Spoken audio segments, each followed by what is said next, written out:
Welcome to the Energy in Motion podcast, exploring what makes us move, what makes us thrive, what makes us happy, what keeps us alive. I'm Suzy Rowland, a mother, writer, poet and founder of the Happy in School project. As humans, we are emotional beings, literally energy in motion, which each of us express uniquely. Our energies influence everything in our lives. Join me in conversation with an eclectic range of guests using their energies to powerful effect. Tune in for the first series of Energy in Motion podcast.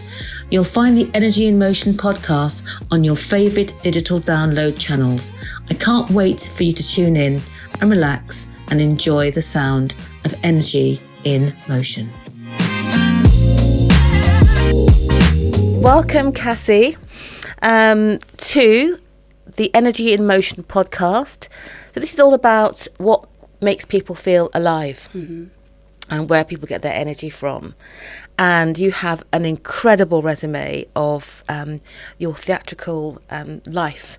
You're a producer, you're a director, you're a performer, and so that's clearly your passion. That's where you get your mojo from.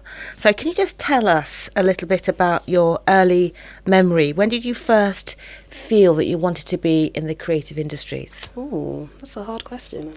I think I first felt, connected to theatre. It's quite zeitgeisty at the moment, actually, because obviously the Wicked movie's just come out. But I think the first piece of theatre that I saw, which I was actively like, oh, I really like this and I want to go again and again and again, was probably Wicked. I saw that when I was about 13 years old. Yes. But I've been going to the theatre for a long time before that. They used to run, I think they still do actually, Kids Week in the West End, where you get with every child ticket, you get a free adult ticket. Yes. And so every summer, my mum used to take us to the theatre to see one of the big shows in the West End, which was always amazing. So I think the first show I ever saw was Beauty and the Beast with Michelle Gell playing Beauty. So I guess from a young age, I've always kind of seen myself in these spaces and seen theatre as a place where I can thrive and we can imagine amazing stories. Absolutely. So you've done that through your sort of academic career, and you've worked pretty much constantly since then in a variety of roles. So what was the first play you ever saw? You said it was Wicked with your mum. Excuse me. The first play I ever saw was Beauty and the Beast. Beauty and the Beast. Yes. Okay. So that was probably 1997 or 1998 or something. Lovely. Yeah, way back. So I think it must have been 4 or 5. So I don't have many memories from it. I just remember kind of flashing lights and dancing spoons. Dancing spoons. Dancing cutlery. Lovely. But I loved the spectacle of it. Yes. I also loved we took home the programme and the rows, and I've kept those things all this time. So I guess there's something about theatre as well that leaves a legacy. Do you know what I mean? It's not just that day in the building. It actually continues after that. It's very experiential, isn't it? And very, if you're young, and it sort of can make impressions on you that are lasting. So in terms of the various strands that you do, you sing, you direct, you write. Which bit is the bit that makes it feel like it's not work at all? Which is the bit you absolutely love? I think I love all of them. I think they all kind of feed into each other. I think the core thing about all those different ways of storytelling is that at the heart of it, you're trying to communicate a story. You're taking people on a journey. So whether that's through performance or whether that's through writing a story or directing a story and shaping someone else's words for other people to absorb, I think the key thing at the heart of everything is, how do we take people on a journey? How do we tell a story? Yes, absolutely.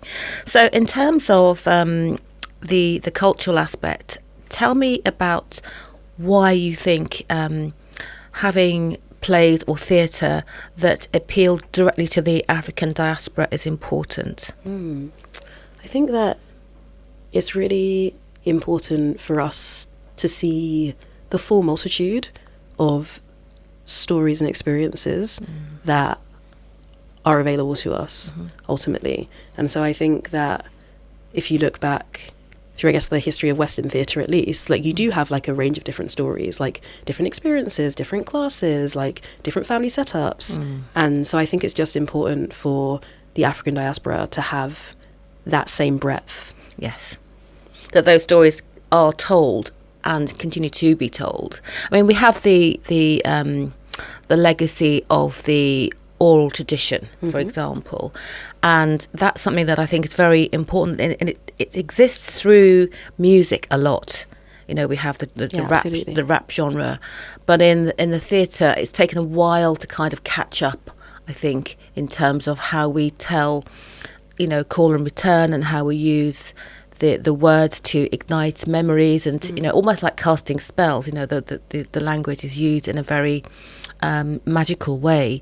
And in terms of girls and women, why do you think that it's important for girls and women in particular to have their voices heard? Black girls and women of the diaspora. I think it kind of comes back to a similar answer to before. Ultimately, like, we're not a monolith, right? So actually, the more that we hear from different people, the more that we understand there's a range of different experiences and different things to be explored. I think quite often, if you're like sitting in like a commercial theatre sphere, for example, as well, like you're seeing a very narrow sort of range of stories, probably drawn from stereotypes, probably written by people who don't even have that lived experience. And so I think it's really important for stories to come from the community, but then also to be seen by people beyond that immediate community. So stories written by Black women and girls shouldn't just be watched by Black women and girls in the same way that everyone else watches everyone else's work. Do you know what I mean? Because I think that's how we get to a place of empathy and understanding. People see themselves reflected through art. There's this thing that an idea I find really interesting is that like specificity lends itself to universality. So the more specific you can be about a story and the more authentic and truthful you are, actually, the more people are able to see themselves reflected in those narratives, even if it isn't their direct experience. And when you sit in a kind of vague place that's drawn from archetypes and stereotypes, actually that's when everyone goes, oh, I didn't get it. I don't know what's happening here. Do people really live like that? And the answer is no. Yes, exactly. So what you're saying is the more we tell our stories our way, in that detail and the specificity, as you mentioned, the more people will perceive us as human beings. Exactly. Rather than others, you know, being othered, which tends to be how we are perceived. You know, that the difference, rather than identifying the differences, you're saying, well, let's be very clear about the differences. Yeah. It's not just how we're perceived; it's how we're portrayed, and those two things feed into each other. If someone's always portrayed as other in stories, if they're always like the side character or like the person who's causing problems, then that's what then gets reinforced in the workplace, and it affects people's day-to-day lives, because a lot of people absorb so much of the media and they think that's real life. Definitely. So in terms of the you know, the work that you're doing, which sort of stands out for you in terms of your own personal history? What have you found most affecting as a director or a performer? So I think actually the show I've just been working on, Home Song, is a really great example of a combination of lots of different skills in terms of my journey to date as an artist, but then also in terms of speaking to a bit of my family history. So the piece is sort of based upon my dad's side of the family are Ghanaian, and it's based upon when my grandma and auntie first moved to the UK in the 1960s, kind of mid-60s.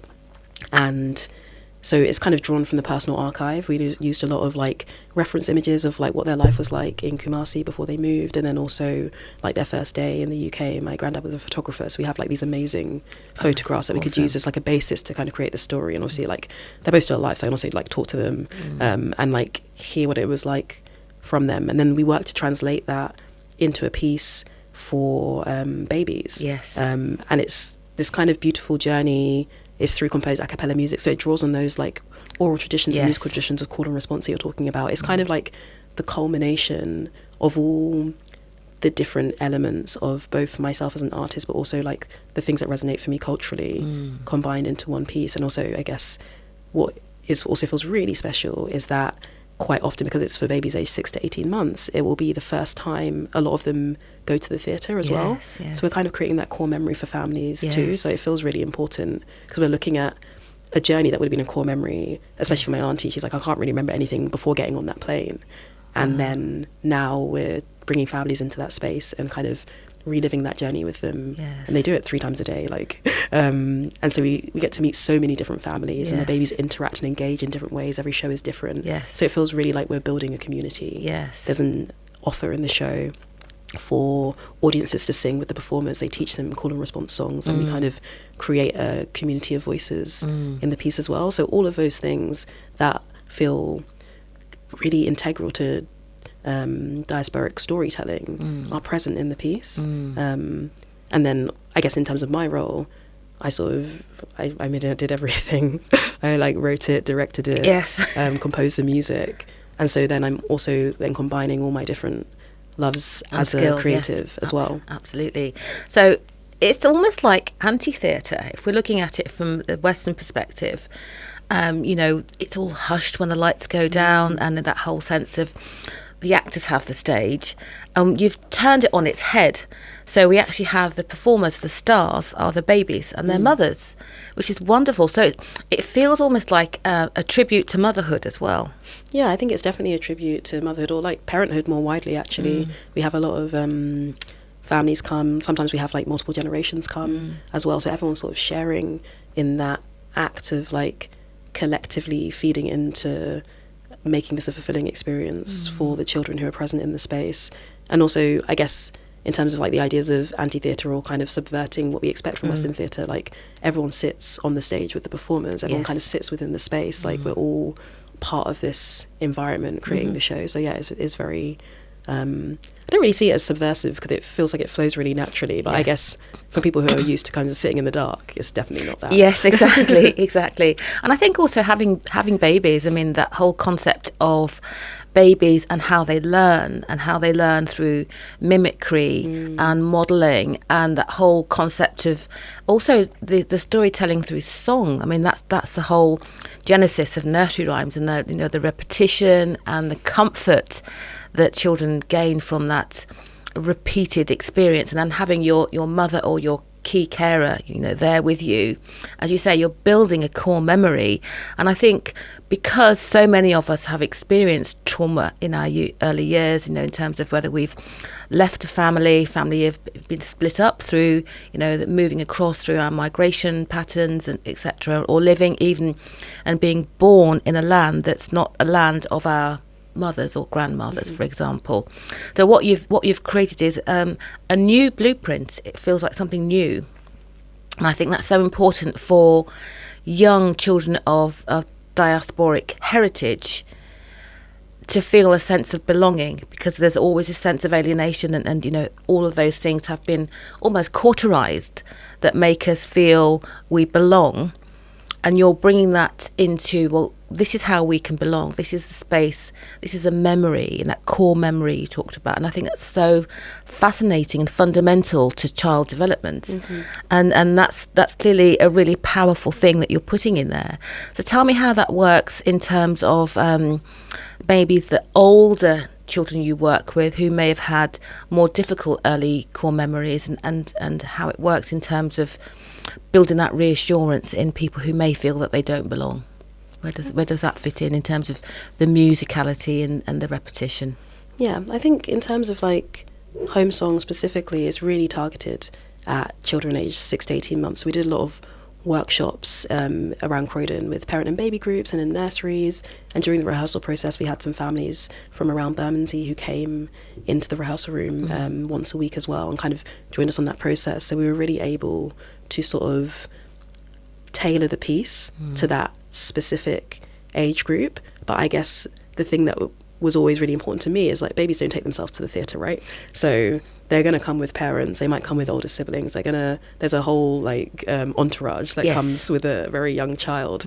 And so it was really, really important to me. And actually one of the parents in one of our early workshops, we were sort of doing this beautiful musical journey, and it felt complete from a musical perspective, but at the end they were like, oh, but is there a story? Like it felt satisfying, but like what was the journey there? And that actually was a great provocation, the invitation to me. I was like, oh great, people actually want a story. Quite often in baby theatre it's quite abstract. So they're like, oh, the babies won't get the story, but actually babies are around language all the time. They're around storytelling all the time. So I think it's unfair to patronise that audience by not giving them a story. And also the parents who are there, the adults who are there want that storytelling. The older siblings who are there want that storytelling. And so I guess the kind of duality of having a narrative through line, an emotional through line that's followed by the music, that's supported by everyone singing together, is what really helps everyone kind of connects with it on different levels. Yes. There's a couple of devices that we use. So when we're in Kumasi, there's sort of this really big community, they're surrounded by this community,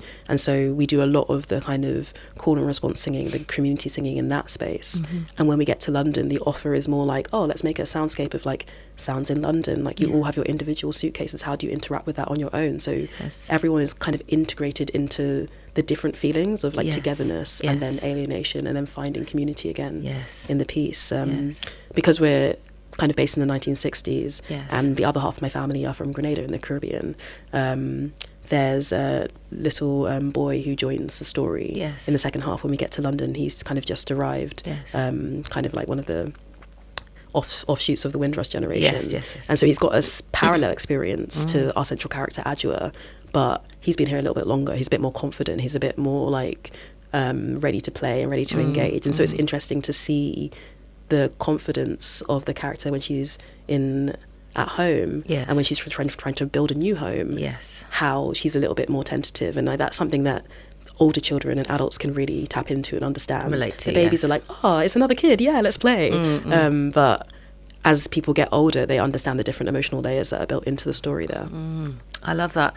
And does it evolve with each performance? Because obviously every child, family, group, entourage is different. You know, they'll come with their own different expectations and, you know, different child, different levels of understanding and different levels of being able to follow instructions, for example. So do you ever get any children or families that you feel that they're not following it, they're not getting it, or they're kind of behind the curve, and how do you bring them back in? Because all children behave differently, and some children might have different levels of concentration, for example. So how do you kind of keep it to your schedule so you get through the various story arcs, the various songs? You know, how do you keep it to time? Well, the invitation is that the whole space is kind of this like courtyard, this musical playground. We looked a lot in the set design. Ruth Padilla did the set design. It's amazing. And we looked a lot at the kind of architecture of some traditional homes in Kumasi, and they're kind of based in, they all have this central courtyard where everyone will come together for collective singing and stuff like that. And so that's kind of what you see in the set design, and everything within that space is free to engage with. Ultimately, like, babies are always, they can be interested in what you're showing them, but they can also be interested in other things. In something else. And so our offer is that anything in this space is linked to the story. Anything in this space is you engaging with the performance. So there's not many hard and fast rules about how you engage, as long as you're kind of within, call it the yellow perimeter, as long as you're within the yellow frame. You look up, the lights are there, we've got fabric hanging from the ceiling, and Aisha, our lighting designer, has lit through it beautifully, so there's like a sensory element there. The floor is different textures, so as they crawl across, they're getting another experience, another sensory experience.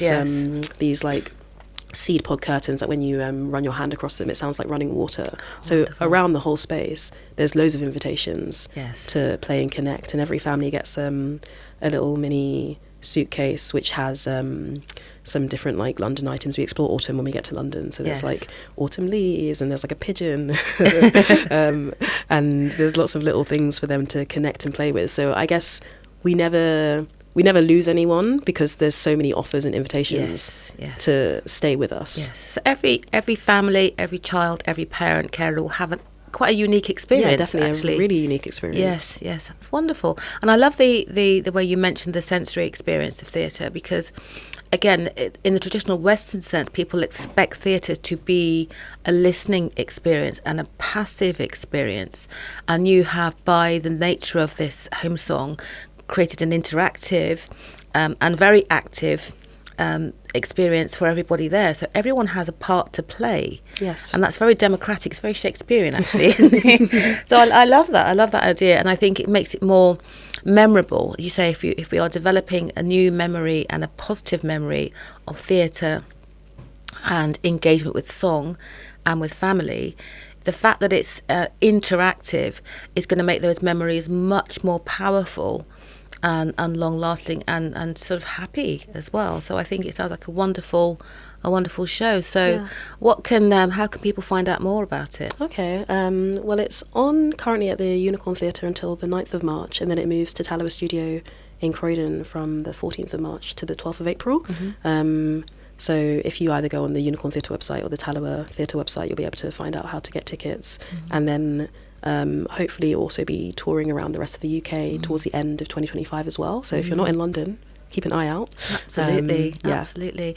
And I think in terms of the sensory world, I mean, I'm very interested in neurodiversity, and that sort of speaks to me in terms of, you know, you're encouraging that child, that early years child, to explore the world around them. And that's very much because, you know, people learn differently, babies learn differently, particularly if they have a neurodivergent condition. And you've given them a space to explore in a very sort of gentle sensory way, which is hugely powerful, because many often the theatre space, even the learning space, the education space, can exclude some children who might have learning needs, and the space isn't accessible for them. But you've thought, you know, you've made that a whole sensory experience, and you know, just the calming elements and the tactile elements and the sound and the lighting. It sounds like a wonderful sensory bubble. And that's just amazing that you've thought of all those things, because, as you say, you're not leaving anyone behind, because there's something for them to do, see, look absolutely. at, experience, touch. You're not saying, well, don't touch that, you know, keep still.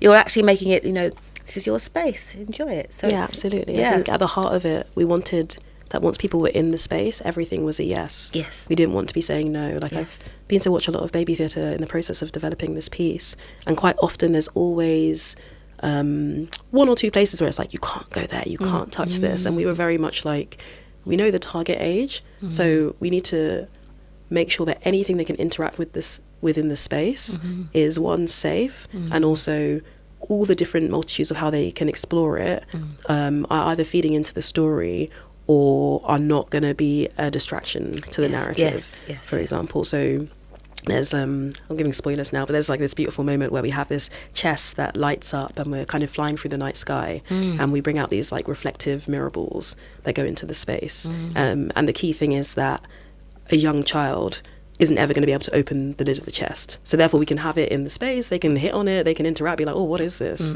But the performers still have control of the moment when they reveal what's inside it. And so there's that lovely kind of what's in the box element. We do a lot of like modelling play, so we do a lot of in the show of, here's this game that you could play at home with the same materials. A lot of the materials in the show, or the games in the show, are drawn from things that we did in the parent and baby group, and then we would ask ourselves, what's the theatrical equivalent of this? How do we make it bigger? How do we make it more exciting? How do we make it so that the parents can have a similar experience to their babies? Like, I think quite often in parent and baby workshops, you do the parachute game where like the fabric's flowing over your head, right? And so we have that moment, but the parents don't have to hold the fabric, because we've got this beautiful set design that does that work for them, so they can just as easily go and lie under the fabric with their kids, which is really, really lovely. Sounds like bliss for lots of parents. All can take 5 minutes now just to relax. So I think what's it sounds like a lovely, beautiful experience, and you know, baby theatre, it's a whole genre. It's a whole genre, and just imagine the legacy of that. There'll be somewhere a child that said, I have a vague memory, maybe it was a dream, but I went somewhere and it was magical, and we sang songs, and my mum was there, my grandma was there, and it was lovely, and I touched things, but maybe it was a dream. No, it was a real thing, and created by yourself. So it sounds wonderful, fantastic. So what's next for you? I mean, you know, you're just flying. You are energy in motion. You are doing all the things. You're creating all the things, and it's I get a wonderful sense of the creativity in you, and all of this, all of the outcomes. You know, it's fantastic. And so what do you do next? Where do you go? How do you keep yourself motivated? I guess the immediate thing is that we're getting ready to move Homesong to Tallowa. So we're getting one new cast member, the wonderful Inkara Stevenson, who's going to be taking on both tracks, just so the performers are a bit more supported. So we're sort of working with them to rehearse them in, which is really exciting. And yeah, like we're sort of about to dive into that process. And it's kind of an end of a chapter for me, because once we open at Tallowa, it's sort of like, oh wow, this run, the culmination of like almost like a year and a half of work is over. I'm like, oh, what do I do? Go on holiday. That's what I need to do. Take a break, get inspired. But I've got a lot of ideas bubbling that I'm very excited about. I'll be directing a piece sort of actually this time next year for Half Moon Theatre, which is another children's theatre piece for ages 3 to 7. So I'm really excited about that. And then... Will that be a piece that you've written as well? No, I'm just directing, which is quite nice, actually. Just directing? Yes. Goodness. No, I actually love collaboration. I love having as many people in the room as possible. So whenever the opportunity comes along where we can have more people adding their skill set, adding their expertise, collaborating to make something happen, I feel like that's when the best work really comes to fruition. So yeah, I'm kind of... That's a long way off. But that's kind of what's on the horizon in terms of work for families and children. And then I've just got little writing ideas bubbling away. More plays for babies, more collaboration. And some stuff for adults too. That's just on its way into the world. And more writing. Yes. The importance of retaining Jamaican dialect and patois, and how, when I was growing up, we had artists like Louise Bennett, and the whole...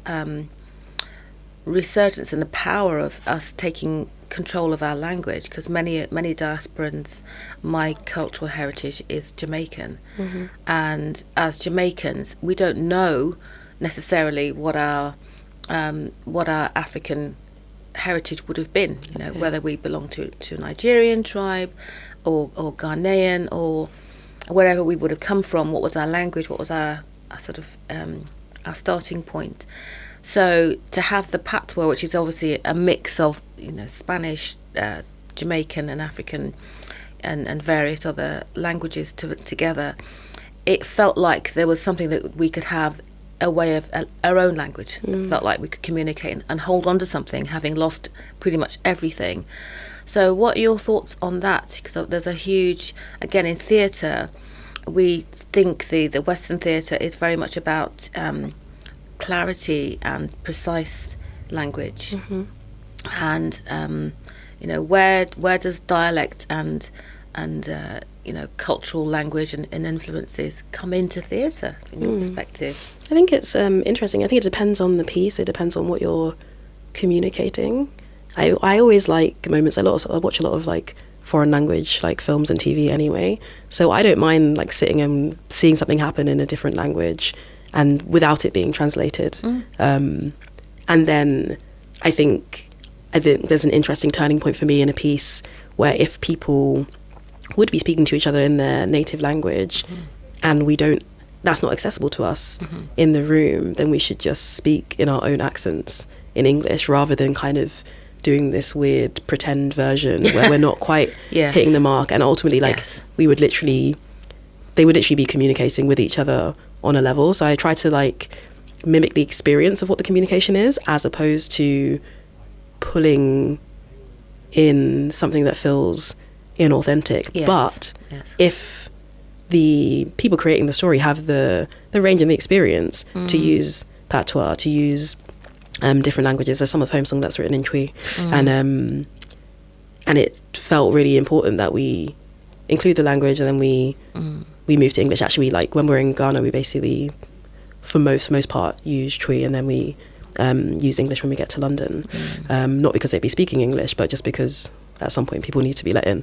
But I think that the use of those languages and keeping them alive and bringing them, like you said, into a theatrical sphere is really important because of the legacy of that, because it lives on. It encourages people to study. Like if you think about the reverence that people hold for Shakespeare, that's not written in the language that we speak today, but somehow everyone's able to get on board and understand it, right? So we can put the same level of intention and analysis into those languages that we do already for Shakespearean texts or other texts that are written in Old English.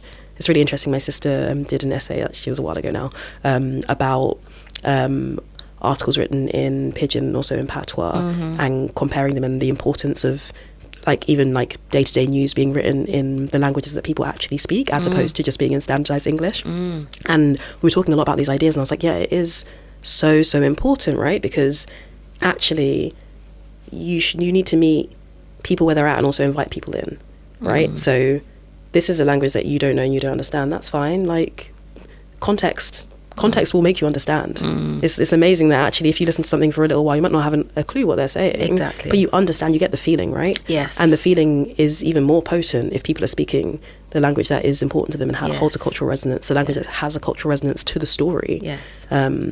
So I think it depends on the project, depends on the audience. Absolutely. But ultimately it's at the heart of like, what does the writer want? What does the writer intend? What do the team want? Yes. And what do they believe is the best way to tell the story? There's no right or wrong in it for me. I think it's an opportunity that we should explore. Absolutely. And I love that in Home Song you have some of the words in English and some in Twi. Just to explain what Twi is for those people listening that don't know. It's a Ghanaian language from the Ashanti tribe. So yeah. And I think that's incredibly powerful, because there will be people in the audience who can't access Twi. Yeah, for sure. But I think, as you say, it is right to use it, because in that marketplace, that would have been the language that's spoken. Exactly. So you've kept it authentic, and I think through the acting, as you say, people will be able to decipher what's happening in the scene without being able to access the language. So as you say, it's a combination of the two. But I think it's really powerful for directors and writers like yourself to at least consider language and how it's used in theatre, and theatre that's universal. Absolutely. For the Black diaspora, because we there is a loss there. Yeah, and I just don't think it's that much of a reach. Like, I was classically trained in music before I kind of moved into musical theatre, and a lot of operas are performed in their original language, and no one has an issue with it.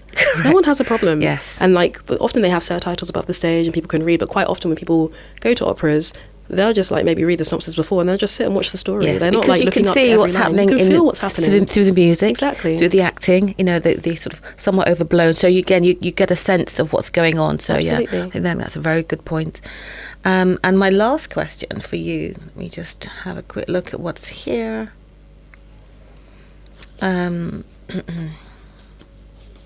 Yeah. So, do you find that different audiences across different parts of London react differently? Is there a kind of a divide in how your work is received?